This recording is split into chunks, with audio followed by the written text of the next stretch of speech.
Hi everyone, welcome to our learning academy. मेरा नाम है जीत और इस वीडियो में मैं आपसे ECGC-PO जो एग्ज़ाम्स मैंने लास्ट ईयर दिया था उससे रिलेटेड एक बहुत ही इंपॉर्टेंट टॉपिक है जो कि पूछा जाता है डिस्क्रिप्टिव में।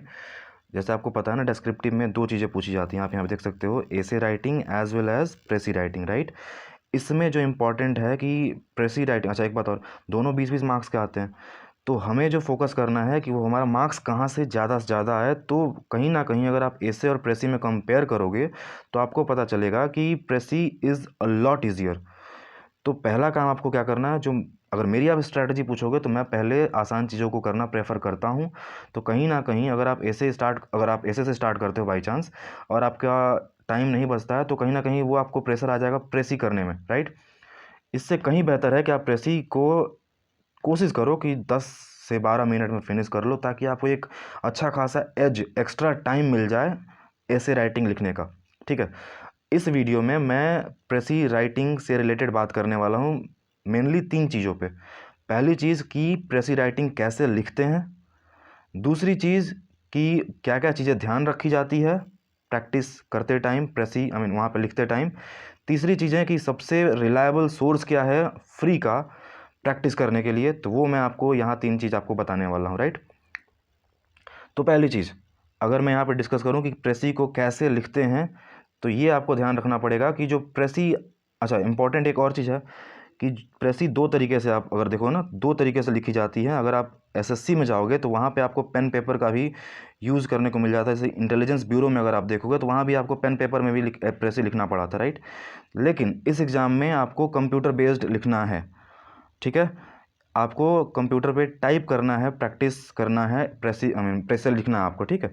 और आपको ये भी ध्यान रखना है कि अगर आपने एक बार एंटर की दबा दिया तो आप बैक स्पेस की काम नहीं करता। मैंने आपको पहले भी बता रखा है और आप बार बार बताता हूँ।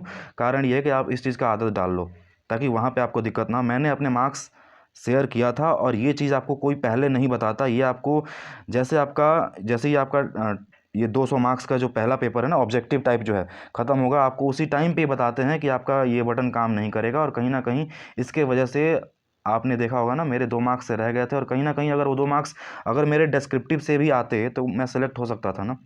मैं नहीं हुआ और मैं नहीं चाहता कि आप वो गलती करो। आप मेरी गलतियों से सीखो ना। हर बार गलती आप करके सीखोगे उससे आपका बहुत टाइम लग जाएगा। इससे बेटर है कि आप, अगर मैंने कोई गलती करी है, मैं आपको बता रहा हूँ, आप उससे सीखो और उससे आप सेलेक्ट होगे। कहीं ना कहीं इससे आपका फ़ायदा होगा, राइट। तो अगर मैं प्रेसी राइटिंग की बात करूं तो कैसे लिखना है, तो आपको प्रेसी राइटिंग कंपेयर करना है एक मूवी की स्टोरी से। सबसे इंपॉर्टेंट चीज़ क्या है कि आपको मूवी स्टोरी से कंपेयर करना है।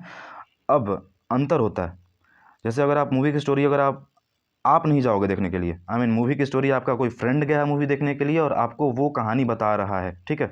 तो जब वो कहानी आपको बताएगा तो वो आपको हर एक चीज़ नहीं बताएगा। वो ये नहीं बताएगा कि मूवी स्टार्ट हुआ, पहले ऐड चला, फिर उसके बाद एक्टर आया, एक्टर का नाम ये है, एक्ट्रेस का नाम ये है, फिर इस डेट में दिखा रखा था, नहीं। तरीका क्या होता है प्रेसी लिखने का, सबसे बेस्ट तरीका, अच्छा यही चीज़ अगर आप ऐसे में देखोगे ना तो एक्सटेंसिवली अगर आप फैक्चुअल बेस्ड बातें करोगे तो आपको वहाँ पर मार्क्स मिलता है। अगर आपने डेट मेंशन किया, अगर आपने नाम मेंशन किया तो आपको वहाँ पे एक्स्ट्रा मार्क्स मिलेंगे। लेकिन प्रेसी राइटिंग में आपको ये चीज़ें नहीं लिखनी होती हैं। दूसरा चीज़, प्रेसी में एक और चीज़ ध्यान देना है और वो ये है कि अगर उन्होंने टॉपिक का नाम नहीं बोला है लिखने को, बहुत सारे जगह पे टॉपिक का नाम भी बोला जाता है लिखने को, ठीक है, तो आपको वो लिखने की ज़रूरत नहीं है। कारण ये है कि यहाँ पे स्पेस काउंट होता है, ठीक है। तो अगर इंस्ट्रक्शन में आपको नहीं लिखा है कि आपको टॉपिक का नाम लिखना है तो आप ना लिखें, ठीक है। आप डायरेक्ट स्टार्ट कर सकते हो अपना लिखने का जो काम है। दूसरी चीज़, कैसे लिखें, तो जैसे मैं बता रहा था कि आप इसको कंपेयर करो और आप यहाँ पे डेट और जो नाम वाम है आप ये अवॉइड करोगे, चीज़ों को आप डायरेक्ट लिखोगे। पहले आपको क्या करना है कि उस पूरे प्रेसी को आपको पढ़ना है, ठीक है, उसको समझना है। समझने के बाद आपको उसको अपने लैंग्वेज में लिखना है और वो भी क्रिस्प लिखना है। आपने सुना होगा ना कॉपीराइट वाला जो इशू होता है, तो आपको पढ़ना तो वहीं से है। जैसे अगर आप कोई डॉक्यूमेंट्स अगर आप लिखते हो, पीएचडी करने जाते हो या फिर एमटेक करने जाते हो, तो वहाँ पे आपको असाइनमेंट दिया जाता है, तो आप वहाँ से सोर्स की तरह जो प्रेसी होगा आप उसका इस्तेमाल कर सकते हो। जैसे अगर मैं दिखाऊँ आपको डायरेक्ट यहाँ पे कि मेरे पास जो सोर्स है वो ये है कि आप इसका इस्तेमाल तो कर सकते हो जो यहाँ पे है, ठीक है। आप यहाँ पे इसको रीड कर सकते हो पूरा पूरा। लेकिन सबसे जो इम्पोर्टेंट चीज़ है कि आप एग्जैक्टली इसके जैसे नहीं लिख सकते। जैसे वहाँ पे कॉपीराइट इशू होता है तो आपको स्ट्राइक पड़ती है, वैसे ही आप यहाँ पे कॉपीराइट जैसा अवॉइड करें और इसमें जो एक्चुअल जिस्ट है, जो समरी है, वो आप डायरेक्ट लिखें। नाम, डेट, ये सब अवॉइड करें। ये कोई हार्ड होता ना, बहुत फास्ट रूल नहीं है इसमें, ये टफ भी नहीं है। तो आपको ये चीज़ें बस थोड़ी सी प्रैक्टिस करनी है। अब जो दूसरा चीज़ है, क्योंकि ये कंप्यूटर पे हो रहा है तो कंप्यूटर पे आपको कुछ और चीज़ें फोकस करनी है। यहाँ पे आपको स्पेशली पंक्चुएशन, स्पेलिंग और टेंस या फिर वर्ब पे ध्यान देना है, क्योंकि ये कंप्यूटर है, ये इजीली एरर ट्रैक करता है। आपने क्या लिखा है ये ज़्यादा मैटर नहीं करता, इंस्टेड इसमें ज़्यादा मैटर ये करता है कि आपने कितनी एरर उसमें की है। आप अगर आपको मैटर ना भी समझ में, क्योंकि मैटर तो आपको इसी में से निकालना है, ठीक है, तो मैटर आप इसी में से निकालोगे, लेकिन ये जो चीज़ें हैं ना, पंक्चुएशन, स्पेलिंग और टेंस या फिर वर्ब, ये आप ज़्यादा थोड़ा इस पे ध्यान दें तो आपको फ़ायदा होगा। दूसरी चीज़, मैंने यहाँ पे प्रैक्टिस के लिए, जो मैंने तीसरा पॉइंट बोला था ना, प्रैक्टिस के लिए, क्योंकि मैंने इस चीज़ का खुद इस्तेमाल किया है और ये देखा जाए तो ये आपको बड़ा लग रहा होगा, तो ये लेकिन उतना बड़ा नहीं है। अगर आप इससे प्रैक्टिस करोगे तो कहीं ना कहीं आपको ये मोर देन इनफ है। इसमें टोटल आपको मैं ये चीज़ आप अपने टेलीग्राम चैनल पे इसको अपलोड कर दूंगा अभी।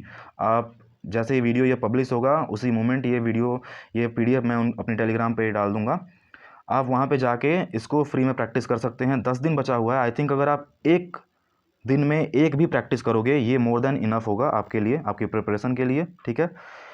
कुछ और चीज़ें जो इम्पोर्टेंट है वो ये कि अगर आप इसको प्रैक्टिस करोगे तो एग्ज़ाम में जो चीज़ें आएंगी वो आसान ही होगी। दूसरी चीज़,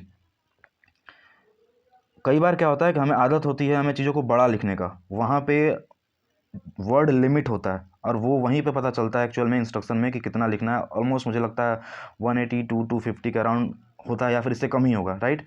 तो आपको जो प्रैक्टिस करना है वो इस तरीके से करना है कि आपको डायरेक्ट पॉइंट पे आना है। कैसे स्टार्ट करना है, डायरेक्ट पॉइंट पे आना, आपको पेरिफेरल पे नहीं जाना, आपको घूमना नहीं है, क्योंकि जब तक अगर आप एक्स्ट्रा घूमोगे ना, पता चला आपको वर्ड लिमिट जो है वो क्रॉस कर चुके हो, तो वो मशीन है, ये भी आप ध्यान दें, वो मशीन है और वो वर्ड लिमिट अगर उसको है तो वो वर्ड लिमिट ज़्यादा शायद चेक ना करे, ठीक है। इस चीज़ का आपको ध्यान रखना होगा कि आप डायरेक्ट स्टार्ट भी डायरेक्ट पॉइंट से करें, जो आपको आता है वही लिखें, और जो कंक्लूज़न भी है वो भी आप डायरेक्ट लिखें, ताकि कोई भी एक्स्ट्रा टाइम आपको जो एक्स्ट्रा वर्ड जो है वो एक्स्ट्रा वर्ड में आपका काउंट ना हो।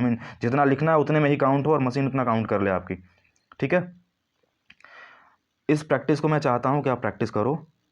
और सबसे इम्पोर्टेंट चीज़ है कि आपको चीज़ें ज़्यादा नहीं लिखनी है, चाहे वो ऐसे हो चाहे वो ये हो, प्रेसी हो, आपको जितना बोला है उतना ही लिखना है, आपको क्रिस्प रहना है। और यहाँ पे अगर आप देखोगे तो टोटल इसमें मैंने, अच्छा इसको कैसे लिखना है, तो पहले आप कैसे क्या करोगे, मेरे इसमें टोटल 12 सेट हैं, 10 दिन एग्ज़ाम को बचे हुए हैं। आपको एक एक करके, आप चाहो तो एक या दो भी लिख सकते हो, और सबसे बेस्ट टाइम भी यही है। मुझे नहीं लगता प्रेसी के लिए बहुत ज़्यादा आपको पहले से प्रायर पढ़ने की ज़रूरत है।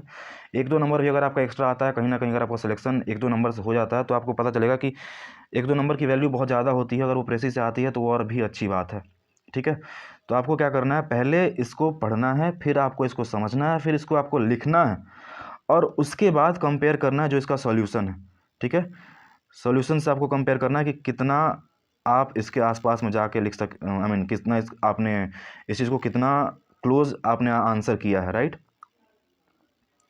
मैंने खुद ये चीज़ प्रैक्टिस की हुई है अपने प्रीवियस एग्ज़ाम्स में। मैं बता सकता हूँ कि ये सबसे ईजीएस्ट वे है और सबसे बेस्ट सोर्स है प्रेसी प्रैक्टिस करने के लिए, क्योंकि मुझे पता है प्रेसी आजकल पूछा जा रहा है, लेकिन प्रेसी के बहुत सारे रिलायबल सोर्स या फिर बहुत सारे सोर्स अवेलेबल नहीं है रिलेटिव कंपेयर टू, अगर आप देखो लेटर के, ऐसे के बहुत सारे सोर्सेज हैं, लेकिन प्रेसी के बहुत सारे सोर्सेज नहीं हैं, और वो भी फ्री में। सो मैं चाहता हूँ कि आप प्रेसी की थोड़ी, सिर्फ लास्ट 10 दिन बचा हुआ है, आप थोड़े अच्छे से प्रिपरेशन करो, ताकि जो एक दो एक्स्ट्रा मार्क्स जो मैंने लूज़ किया था, कहीं ना कहीं आपको एक दो एक्स्ट्रा मार्क्स मिले। और जो मैंने यहाँ पे तीनों चीज़ें बोली थी, शायद मैंने सारी चीज़ें डिस्कस कर दी हुई हैं। मैं चाहता हूँ कि आप, अगर आपको कोई डाउट रह गया है इससे, इस एग्ज़ाम से रिलेटेड या फिर कोई अदर एग्ज़ाम से भी रिलेटेड, अगर आप किसी परेशानी में हो, स्पेशली मैं उन लड़कों की बात कर रहा हूँ जो कहीं ना कहीं फेल्ड हुए, फेल बहुत सारे एग्ज़ाम्स में हुए हैं और फिर भी वो लगे हुए हैं, तो वो लड़के मुझसे कांटेक्ट में रहें। कहीं ना कहीं वो अपने डाउट्स मेरे टेलीग्राम चैनल पे या फिर कमेंट में पूछ सकते हैं, मैं बिल्कुल रिप्लाई करता हूँ। और ये चैनल कहीं ना कहीं उन बच्चों को ज़्यादा डेडिकेटेड है इन कंपेयर कि जो सक्सेसफुल पीपल जो ऑलरेडी सक्सेसफुल हो चुके हैं, उनसे ज़्यादा ये अनसक्सेसफुल जो तैयारी कर रहे हैं बच्चे, उनको डेडिकेटेड है। सो इस वीडियो को यहीं तक रखते हैं। Thank you, have a nice day, God bless you all.